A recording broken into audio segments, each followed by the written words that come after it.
Sorry, I thought I'd have a wireless mic. Can you? Can you hold the mic? No, I'll work it out. I'll work it out. It's all good. Challenges and all. What do you hold? The mic next to your head. Nah, it's good. I'll do it live. All right. Good morning, everybody. I'm Matt. I'm a chaos specialist with Google. And what that means is that I focus on big incident response at scale. And I'd like to tell you today a story about how you too can respond to big incidents. As I start, you should know a few things about me, which are shown up below there as plain you can see.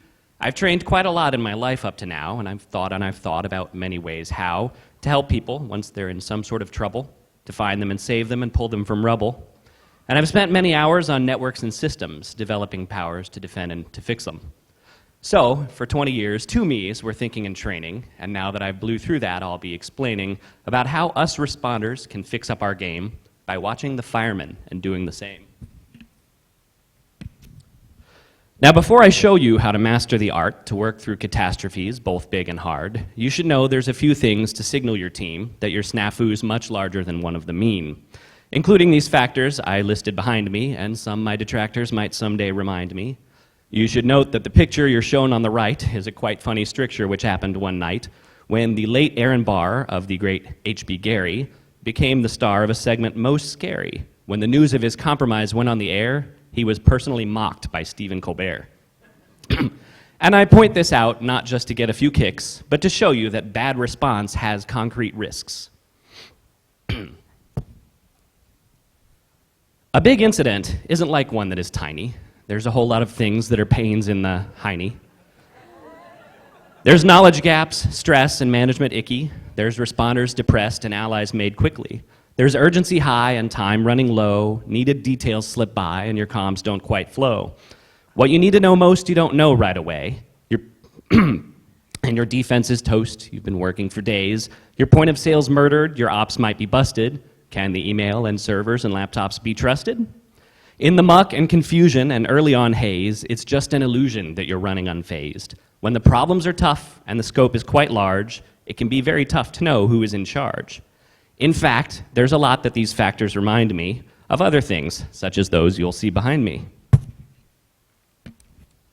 There's whole sunken cities with people left stranded and big hunkin' buildings blown up single-handed. Both times, folks had to act, and they had to act quickly. The challenge attacked to save the hurt and the sickly. There's chemical bays with poorly planned zoning, which combusted one day and left whole cities moaning. And natural gas pipelines being corroded and folks who need lifelines once they exploded. There's a lot that is shared with these large-scale disasters, with insiders, script kiddies, and shady bad actors.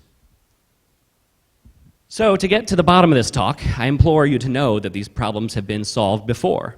There have been pros who do rescue for 2 centuries, and they know how to handle big problems like these. They get better and better with every test, and they're awesome trendsetters, the best of the best. Nowadays, there's a way that's well-oiled and polished to handle the days that are spoiled and demolished. The pros brought out NIMS, which produced ICS, which lets anyone skim over any sized mess. With it, cities so grand, even whole giant nations, can improve their command of their communications. It's been built and evolved over dozens of years. It's how chaos is resolved by myself and my peers. Behold, here we have a table of geeks who lived in that room like a stable for weeks. They managed disasters, but network in nature, and used not fire, not rescue, but geek nomenclature. They handled attackers, they tackled the bugs, they thanked all their backers and shared a few hugs, because ICS won, and it won very soundly. With the incident done, it had helped quite profoundly. We discovered that ICS certainly works, that it molds to computers with all of their quirks. It's objective-based, goal-focused, built upon training. There's no hocus pocus and no time remaining. If you think of your compromise like it's a fire, you can manage your enterprise like you desire. At this link that my URL shortener hides are some free online training and other good guides. They're written by FEMA, but don't call that deterrence. They're a quality schema for any occurrence. Take ICS training, learn ICS skills, practice, and do training drills. Train sysadmins, experts, techies, and more. Train all of the red shirts on every floor. The problem might worsen if half your staff knows it, so train every person before you impose it. But if Buyin was easy, we'd all have huge teams, code that was breezy, and tools of our dreams. In real life, we know that it's quite a bit rougher. The buy-in is slow and the budgeting tougher. And to make matters worse, it seems lots of our breed feel a bit like they're jerks if you ask them to lead. They must learn to assert, when assertion is needed, that it just doesn't hurt to be one who's entreated.